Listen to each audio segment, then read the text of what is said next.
Hello student, gravity ઇન્સ્ટિટ્યૂટમાં તમારું સ્વાગત છે. આજે આપણે લઈને આવ્યા છીએ ટોપિક ડિવિઝિબિલિટી મેજિક ટ્રિક્સ.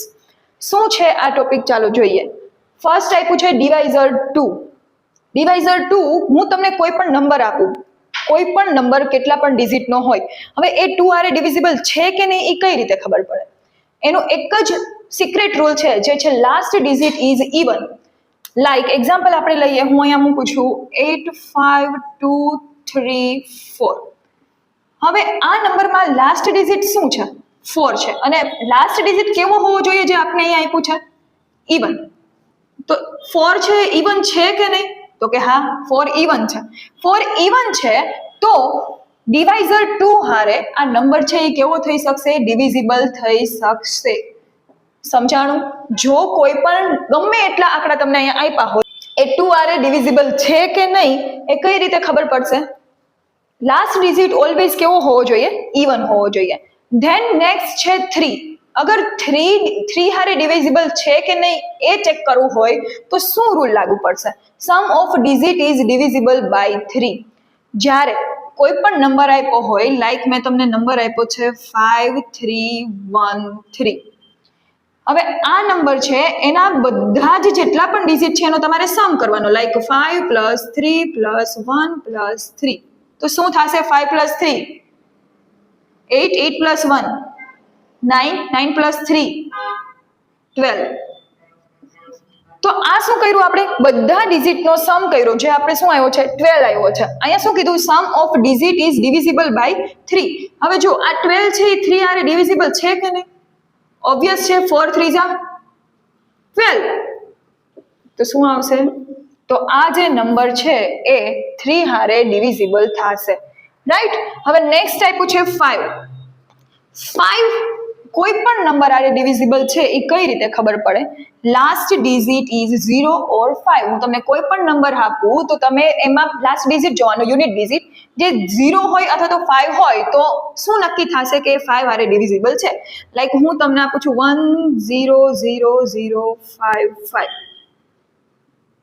તો આ આખો જે નંબર છે એમાં લાસ્ટ યુનિટ ડિજિટ કયો છે? 5 છે. અહીંયા શું કીધું? 0 અથવા તો 5 હોય તો 5 હારે જે આપણો નંબર છે એ ડિવિઝિબલ થાય, તો આ પણ શું થશે? ડિવિઝિબલ થશે. ધેન નેક્સ્ટ આપ્યું છે 7. જો આ જે ડિવિઝિબિલિટીની જે કી છે 7 માટેની, એ કોઈને પણ યાદ નથી હોતી. બધાને ખાલી જે નોર્મલ છે 2 છે, 3 છે, 5 છે, જે ઇઝી છે અને નોર્મલી યુઝમાં આવે છે યાદ હોય. 7 અને 9, 11 ની એ બધી કી છે એ ખાસ યાદ રાખવાની છે, જે આપણને બેઝિકલી ખબર હોવી જોઈએ. તો 7 નો રૂલ શું છે? જો double last digit and subtract from remaining numbers. હવે આમાં શું કરવાનું થાય? તો હું તમને કોઈ નંબર આપું, લાઈક 889. હવે 889 માં તમારે શું કરવાનું?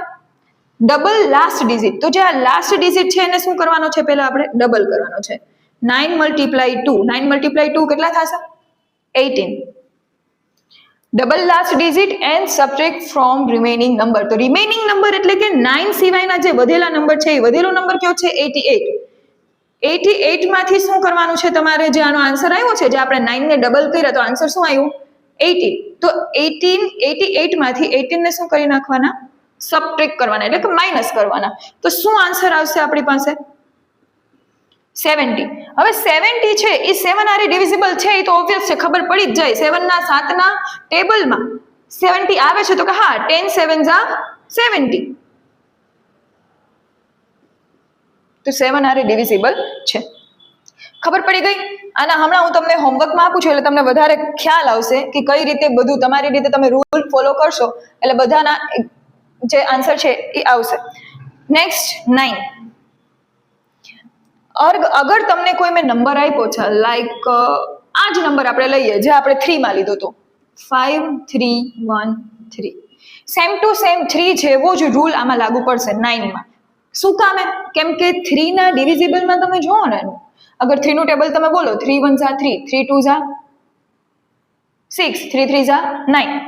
તો શું થશે? 3 3 = 9.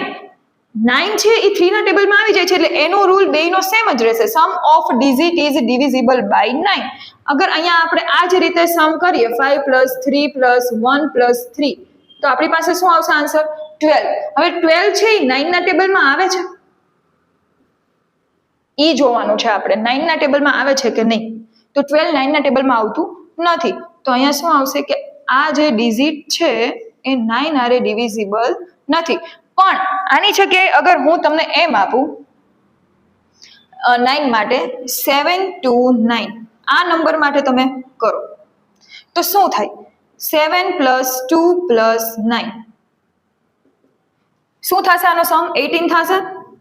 હવે 18 છે એ 9 ના ટેબલમાં આવે. 9 2 ઝા 18. તો યસ, આ નંબર છે એ 9 હારે ડિવિઝિબલ છે. સમજાણું?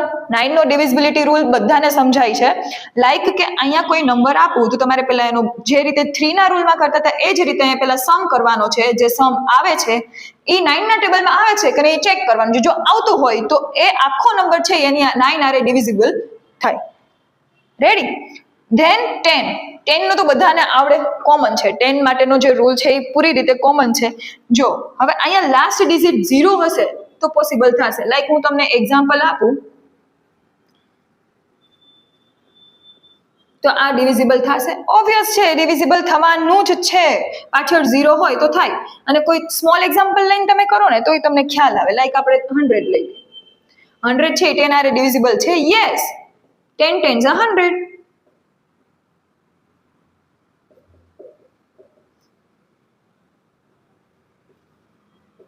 રાઈટ? તો 10 હારે છે એ 100 ડિવિઝિબલ છે. કોઈ બી નંબર લ્યો તમે, 2000 લ્યો, 2 લાખ લ્યો, 20,000 લ્યો. તો સમજાણું? આટલા રૂલ છે એ તમારે ખાસ યાદ રાખવાના છે. 2 છે, 3 છે, 5 છે, 7 છે, 9 છે એન્ડ 10 છે. હવે આના સિવાય હું તમને એક રૂલ એ અલગથી શીખવાડીશ. 11 નો જે ડિવિઝિબિલિટી રૂલ છે એ રૂલ ક્યારેક ક્યારેક તમારે યુઝ કરવાનો આવતો હોય છે. 5 to 10 માં સ્ટાન્ડર્ડમાં 11 નો ડિવિઝિબિલિટી રૂલ છે એ આપણે અલગથી શીખવાડી દઈશું.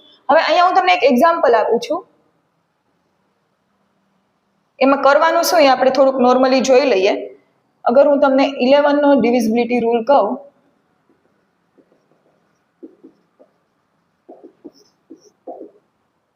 તો એમાં શું કરશું આપણે? લાઈક હું તમને કોઈ નંબર કહું છું 2728, આવો કોઈ આપણે નંબર લીધો. હવે આ નંબરમાં 11 હારે ડિવિઝિબલ છે કે નહીં ચેક કરવા માટે તમારે શું કરવાનું? પહેલા ફર્સ્ટ અને થર્ડ, પેલું ફર્સ્ટ પ્લસ થર્ડ એ બેનો તમારે સમ કરવાનો છે. શું કરવાનું છે? સમ કરવાનો છે. તો ફર્સ્ટ અને થર્ડ નો સમ શું થશે? 2 + 2 4 થશે. ધેન તમારે સેકન્ડ અને ફોર્થ, સેકન્ડ પ્લસ ફોર્થ કરવાનું છે. તો શું થશે? સેકન્ડ છે એ 7 છે, ફોર્થ છે એ 8 છે. 7 + 8 15. હવે આ બે છે એ શું આવ્યું? ફર્સ્ટ અને થર્ડ, સેકન્ડ અને ફોર્થ નો સમ આવ્યો. હવે ઈ બેને જે આન્સર આવ્યો છે એને એકબીજામાંથી તમારે શું કરી નાખવાના છે? માઇનસ કરવાના. 15 માંથી 4 15 માઇનસ કરી આપણે અહીંયા નેગેટિવ નંબર લેવાનો નથી. અદર આન્સર આપણો નેગેટિવ માં આવે, લાઈક 4 માંથી 15 માઇનસ કરીને નેગેટિવ માં આવે તો એ શું કરી નાખવાનું? આપણે પોઝિટિવ માં કન્વર્ટ કરી નાખવાનું. 15 માંથી 4 માઇનસ કરીએ તો શું આવશે? 11. 11 છે 11 હારે ડિવિઝિબલ હોય ઓલવેઝ. 11 1 જા 11. તો શું થશે? અહીંયા જે આપણે આ નંબર આપ્યો છે 2728 તો એ 11 હારે ડિવિઝિબલ છે.